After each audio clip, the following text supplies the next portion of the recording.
but can we just remember that's not what the case is about. It's about the national injunctions. So when it comes to national injunctions, the question before them, where do we think that how they're going to rule? I think if this had come up in a normal administration, there would be a good chance that nationwide injunctions would have been cut back a lot farther than I think they're going to be cut back with this, because even the conservative justices were kind of like, and particularly Amy Coney Barrett is like, she's just looking at them like it sounded like from the oral argument tape and from reading the transcript that she was looking at John Sauer like he had a hole in his head. Like, basically she's asking, okay, let's say you lose the case. Are you going to obey it in the next case? And he's like, well, generally, and basically the answer is, we're going to do whatever the heck we want. And they realize that that killing nationwide injunctions, killing universal injunctions at this moment in time is just a prescription for utter chaos and lawlessness. He was praising Saudi Arabia, and he was praising Qatar, and he was trashing United States presidents. And I was like, what is this? I mean, you wouldn't even expect that from George W. Bush. Previously, George W. Bush was the gold standard of like bad presidents. He was the worst. Right. The worst. You didn't think anybody would be worse, maybe with the exception of Richard Nixon, right? Yeah.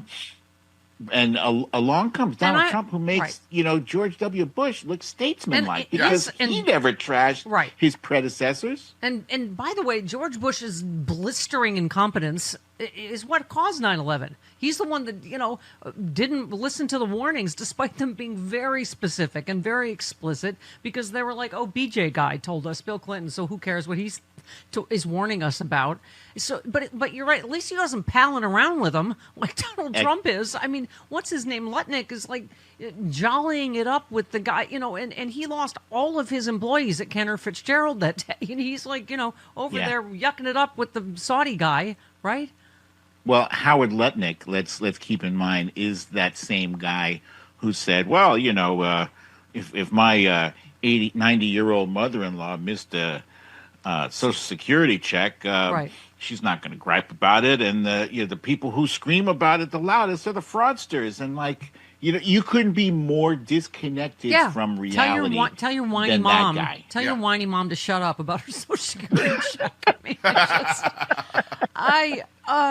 okay. You just said Trump has thoroughly destroyed the prestige and honor of the office of the President of the United States by selling himself and openly accepting bribes. He is officially the prostitute of the United States. And we were saying every level has a more ridiculous, every story has a more ridiculous level. That Qatar's been trying to get rid of this stupid used plane since 2020.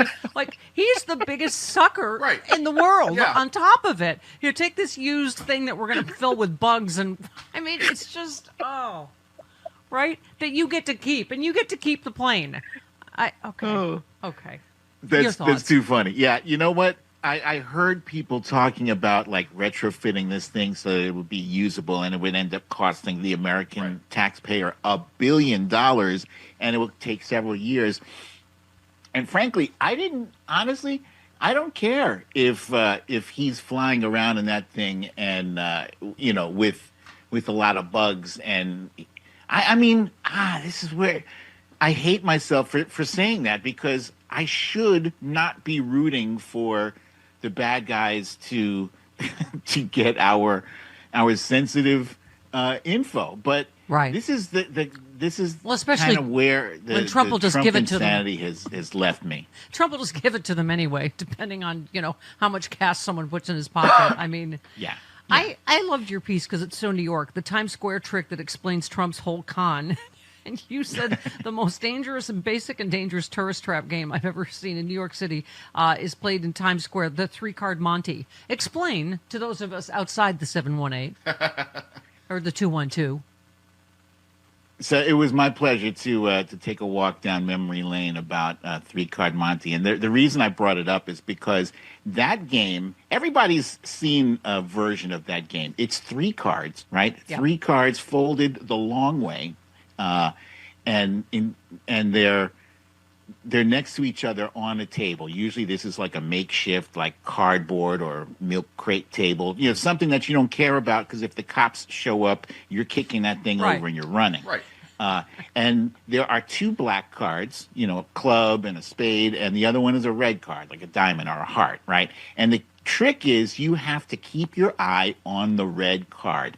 And if you happen to be walking down the street in New York City and you see one of these, just keep walking, folks. Just keep walking, because it is a trap and it is a trick. You are not meant to win this game, despite the fact that they make it look so winnable. Right. First of all, there's like 7 to 10 people standing around this thing, and some they're clapping. As each person plays, someone will bet like $100 and they'll win. Yep. And everybody claps, yay. And then somebody will bet $100 and they'll lose. And that that guy acts like he just got bitten by a mosquito. It's like, oh, it's no big deal. And everybody standing there has a thick knot of money. Yeah. And that's the key right there. Because you see that thick knot of money and you see so many people having all this cash, and you're like, I want some too. And it looks so easy. And that's how they reel you in. And before you know it, you're watching that red card. Somebody distracts you. They'll say cop, or someone will bump you, or something. It's like Trump does with the news cycles. Look over there. Exactly. Exactly. Right. Exactly. And that's why I brought it up. I also, folks, look out for those scams, man. Don't fall into Trump's crypto scam. Please don't. Your money, your hard-earned money, is too hard to come by, and don't I love that. help enrich you just him. ended spot the red card. What is Trump hiding from you? Right. I mean, there's so many distractions, Majid, that we don't even know what's distracting from what anymore, though, right? Because there's one more outrageous or illegal or ridiculous thing a minute, practically. His first term, that was like a running joke, right? It was like, what kind of scandal is he going to come up with to shift focus away from his last scandal? And it's literally like every week there, so far in this 100 and some odd days, there's been a new, at least 3 scandals per week. Mm-hmm. Yeah. And I don't know if that's the reason that he stacked the deck with such incompetent buffoons. All of them are a joke. They can't answer a straight question, like, what's her face? Kristi Noem. Yeah. Oh, it's so frustrating watching her not answer a question. In America, personal religious beliefs should be just that, personal. But today, Christian nationalism is on the rise, threatening separation of church and state. Laws are being passed based on religious doctrine instead of reason, eroding our rights and freedoms in legislatures, public schools, even in courtrooms. One set of religious beliefs is being forced onto everyone else, but that's not what our founders intended. The Freedom from Religion Foundation is fighting back as the nation's leading group of free thinkers working to keep religion out of government. FFRF protects your right to think for yourself, whether you've always been secular, left religion behind, or simply believe in true religious freedom for everyone. If we don't stand up now, we may lose our religious freedoms. Join FFRF in defending our secular constitution and keeping faith a personal choice, not a government mandate. Visit ffrf.us/freedom to learn more, become a member, or text my last name Miller to 511-511, because in a truly free country, no one's faith should dictate everyone's future. Text Miller to 511-511 today.